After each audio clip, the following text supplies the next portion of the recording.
পাউরুটি দিয়ে আজকে এত সুন্দর একটা খাবার বানালাম, যেটা দেখতেও অনেক সুন্দর হয়েছে আর খেতেও অনেক বেশি টেস্টি হয়েছে।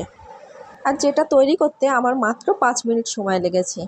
তো বন্ধুরা, ভিডিওটি পুরো দেখতে থাকো, তাহলে দেখতে পারবে আমি কিভাবে এই নাস্তাটা তৈরি করেছি।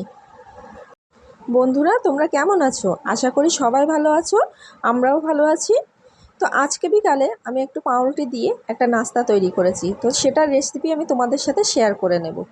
তো প্রথমে দেখো, আমি এখানে 4 পিসের মতো পাউরুটি নিয়েছি, যেটা সাইডে যে লাল অংশগুলো আছে সেগুলোকে আমি ছুরি দিয়ে কেটে আলাদা করে নেব।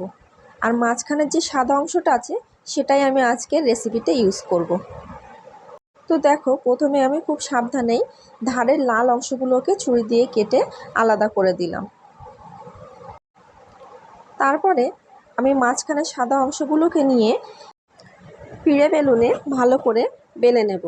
আর দেখো, এটা যতক্ষণ না পাতলা হয়ে আসবে আমরা চারপাশ থেকে এইভাবে হালকা হাতে বেলে নেব। আর দেখো, খুব বেশি চাপও দেব না, যাতে করে রুটিটা ছিঁড়ে না যায়। তো এটা আমার বেলা মোটামুটি হয়ে গেছে, আর দেখো কতটা পরিমাণে পাতলা হয়েছে। তারপরে একটা প্যান বসিয়ে তার মধ্যে আমি 1 চামচের মতো সুজি নিয়ে নেব। তো যেহেতু আমি 4টে রুটি নিয়েছি এখানে, তো সেজন্য সুজির পরিমাণটাও একটু কম নেব, কারণ সুজি রান্নার পরে আর একটু ফেঁপে যাবে। তো আমি 1 চামচের মতো সুজি নিয়েছি এখানে। তো সুজিটা আমি হালকা হাতে ভালো করে নাড়াচাড়া করে ভেজে নেব। আর সুজির কালারটা যতক্ষণ ব্রাউন কালার হয়ে আসবে ততক্ষণ পর্যন্ত আমরা নাড়াচাড়া করে যাব। তো এর মধ্যে দেখো, এবার আমি 1 চামচের মতো বাটার অ্যাড করেছি।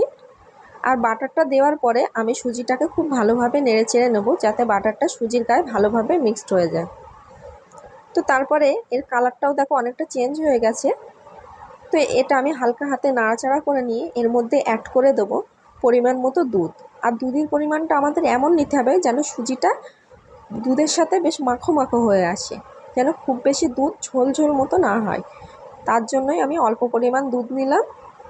এরপরে সুজিটাকে আমি খুব ভালোভাবে নেড়ে চেড়ে নেব। আর দুধটা ফুটে উঠলে আমি এর মধ্যে অ্যাড করে দেব অল্প পরিমাণ চিনি আর পরিমাণ মতো লবণ। তো তারপরে দেখো, আমার সুজিটা মোটামুটি হয়ে এসেছে।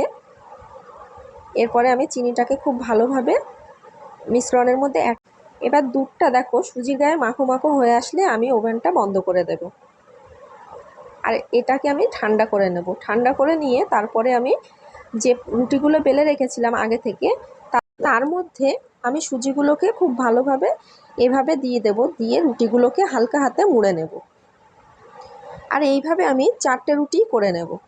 তো দেখো, এইভাবে গোল গোল করে আমরা মুড়ে নেব। আর এটা খুবই সাবধানে করতে হবে যাতে রুটিগুলো ছিঁড়ে না যায়। তো তারপরে এইভাবে সবকটা আমি করে নেব। আর দেখো, সুজির পরিমাণটা খুব বেশি দিলে হবে না, অল্প পরিমাণ দিতে হবে যাতে রুটিগুলোকে এইভাবে রোল করা যায়। তো দেখো, আমি এইভাবে রোল করে করে 4টে রুটি রেখে দিলাম।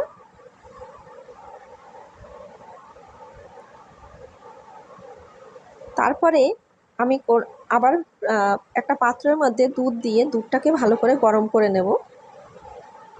আর দুধের পরিমাণটা একটু বেশিই নিতে হবে।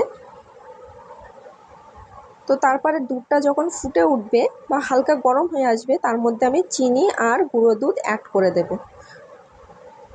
তো দেখো, এটা আস্তে আস্তে করে দিতে হবে, অল্প অল্প করে, আর নাড়াচাড়া করতে হবে, না হলে দুধগুলো একদমই জমা বেঁধে যাবে।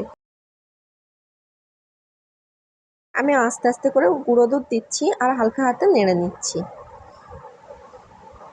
তো এইভাবে দুধটা চিনিটা ভালোভাবে গলে আসলে তার মধ্যে আমি অ্যাড করে দেব একটুখানি পরিমাণ কেশর। এতে করে দুধের কালারটাও বেশ সুন্দর হবে আর খেতে একটা বেশ ভালো ফ্লেভার আসবে। তো এইভাবে দেখো, আমি কিছু কেশর অ্যাড করার পরে দুধটাকে ভালোভাবে ফুটিয়ে নিলাম। আর দুধের পরিমাণটাও যতক্ষণ না কমে আসবে ততক্ষণ আমি ভালো করে জাল করে নেব দুধটাকে। আর পরিমাণটা মোটামুটি অর্ধেক মতো হয়ে আসলে দেখো একদমই ঘন হয়ে এসেছে, আমি দুধটা নামিয়ে নেব। নিয়ে এটা আমি ঠান্ডা একটু করে নেব, পুরোপুরি ঠান্ডাও না পুরোপুরি গরমও না, তো মাঝারি মতো উষ্ণতা থাকবে। তার মধ্যেই আমি যে আগে থেকে রোল করে রেখেছিলাম রুটিগুলো, তার মধ্যে আমি অ্যাড করে দেবো এই দুধগুলো। তো এইভাবে অল্প অল্প করে আমি উপর থেকে দুধটা দিয়ে দেব। রুটির মধ্যে, যাতে করে প্রত্যেকটা রুটি খুব ভালোভাবে ভিজে যায়।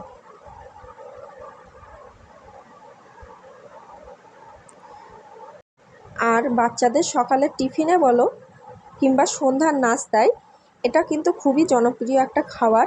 আর বাচ্চারা এটা খেতে ভীষণই ভালোবাসবে, কারণ এটা এতটাই সফট হবে যে গালে দিলেই মোমের মতো গলে যাবে। তো দেখো এটা মোটামুটি রেডি হয়ে এসেছে। আমি দুধগুলো সব দিয়ে দিয়েছি উপর থেকে, আর উপর থেকে আমি একটু কিশমিশ কেটে কেটে উপরে সাজিয়ে দিয়েছি, এতে দেখতেও অনেক বেশি সুন্দর লাগবে। তো দেখো এটা মোটামুটি ভিজে গেছে, এরপরে খাওয়ার জন্য রেডিও হয়ে গেছে। তো আমি একটা প্লেটে করে নিয়ে নিলাম, দেখো, আর উপর থেকে একটু দুধও নিয়ে নিচ্ছি। তো দুধগুলো দেখো মোটামুটি টেনে নিয়েছে রুটির গায়ে, ওই জন্য দুধের পরিমাণটা একটু বেশিই দিতে হয়। আর এটা দেখো কি পরিমাণে নরম হয়েছে, একদমই সফট হয়েছে। তো বন্ধুরা, যদি ভালো লাগে অবশ্যই একটা লাইক করে দেবে।